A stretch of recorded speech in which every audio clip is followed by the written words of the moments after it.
अभी तक जो हमने समझा है पिछली वीडियोस में, उन वीडियोस के मैंने लिंक अपने इस वीडियो में नीचे दिए हुए हैं, आप जाके उन वीडियोस को स्टार्टिंग से देख सकते हैं।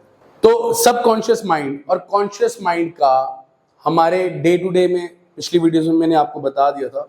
तो मार्केटिंग के साथ क्या कनेक्शन है, मार्केटिंग में क्या रोल है सबकॉन्शियस माइंड का, और क्यों हमें समझना चाहिए उसको बिफोर कोई भी एक चीज अपने प्रोडक्ट को लॉन्च करने से पहले उसको समझना बहुत जरूरी है। और ड्यूरिंग द अपने स्टार्टअप में बिजनेस करते टाइम आपको इसकी नॉलेज लेना बहुत जरूरी है। तो अब मैं आपको बताता हूं कि मार्केटिंग में इसका क्या रोल है।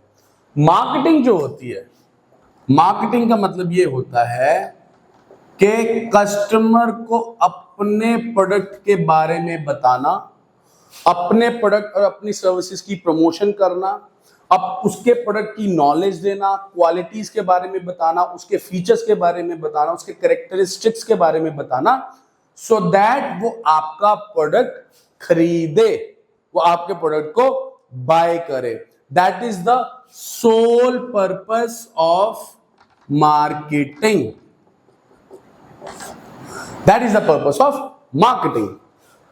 तो अब चैलेंज उसमें ये आता है सबसे बड़ा कि सबकॉन्शियस माइंड और कॉन्शियस माइंड का इसमें क्या रोल है एक प्रोडक्ट की मार्केटिंग करने में। जैसे मैंने आपको पहले बताया था, सबकॉन्शियस माइंड जो होता है, सबकॉन्शियस माइंड हमारे बिहेवियर को, हम किस तरीके से जिंदगी जीते हैं, हम क्या करते हैं, हमें कौन सा प्रोडक्ट बाय करना है, हमें कौन सी चीज करनी है, हमें गाड़ी कैसे चलानी है, हमें सीढ़ियों से उतरना कैसे, सीढ़ियों पे चढ़ना कैसे, एक रूम में एंटर कैसे कर रहे हैं, जितनी चीजें हैं वो जो माइंड हमारा हमसे वो करवाता है, that is a subconscious mind. तो जो परचेजिंग है डे टू डे अपनी लाइफ में, जो हम खरीदारी करते हैं, हम बाय करते हैं, हम सामान खरीदते हैं, वो भी एक नॉर्मल जिंदगी जीने की एक्टिविटीज है। तो इसका मतलब ये है कि उस एक्टिविटी को करने में सबकॉन्शियस माइंड का बहुत बड़ा रोल है as compared to conscious mind. जैसे मैं आपको एक उसके पीछे एक और बात बताता हूं, एक एग्जांपल देता हूं। सपोज एक इंसान है, वो स्मोकिंग करता है, तो कॉन्शियसली वो सोचता है, एक आर्टिकल पढ़ता है कि smoking is very hazardous for the health, is very dangerous to the health, और वो कॉन्शियसली ये सोचता है कि भैया मेरे को ये स्मोकिंग जो है छोड़नी है, मेरे को स्मोकिंग जो है बंद करनी है। कॉन्शियस माइंड उसको ये ट्रिगर दे देता है, एक सिग्नल दे देता है। बट मैं आपसे सवाल करता हूं, कितने % लोग कॉन्शियसली ये सोचते हैं और ये सक्सेसफुल हो जाते हैं? आप खुद सोचें, बहुत कम। 100 में से 2, 3, 4, 5%, 95%, 90% लोग जो हैं सक्सेसफुल नहीं हो पाते। बहुत सारे बड़े बड़े सेलेब्स के इंटरव्यूज देख लें, शाहरुख खान, बहुत बड़े लोगों के, तो वो आपको यही बोलेंगे कि स्मोकिंग हम नहीं छोड़ पाते।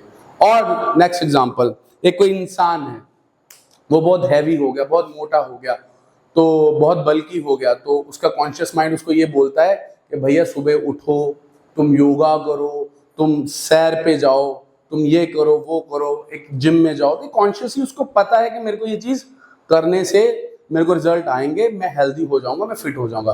बट क्या वो ये चीज कर पाता है? नहीं कर पाता, क्योंकि वो कॉन्शियसली सोचता है, कॉन्शियस माइंड से सोचता है। सबकॉन्शियस माइंड जो है वो कॉन्फिडेंस में नहीं आया होता, सबकॉन्शियस माइंड को ऑन बोर्ड नहीं लिया होता है, इस वजह से उसके रिजल्ट नहीं आते। एक दिन जाएगा, 2 दिन जाएगा, तीसरे दिन से जाना बंद कर देगा।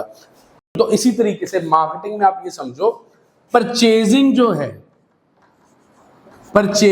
है इसका जो काम है, परचेज करने का मतलब इंसानों की जो खरीदारी है, मेरे को ये चाय पत्ती खरीदनी है, मेरे को ये फलाना बिस्किट लेना है, मेरे को ये जैम लेनी है, मेरे को घर का राशन लेना है, ये जितने भी डिसीजंस हैं ये एक normal day to day activities में आ जाते हैं, लोगों के सर्वाइवल की एक चीज हो जाती है। तो इन सब चीजों को करने के लिए सबकॉन्शियस माइंड जो है वो अपना रोल प्ले करता है।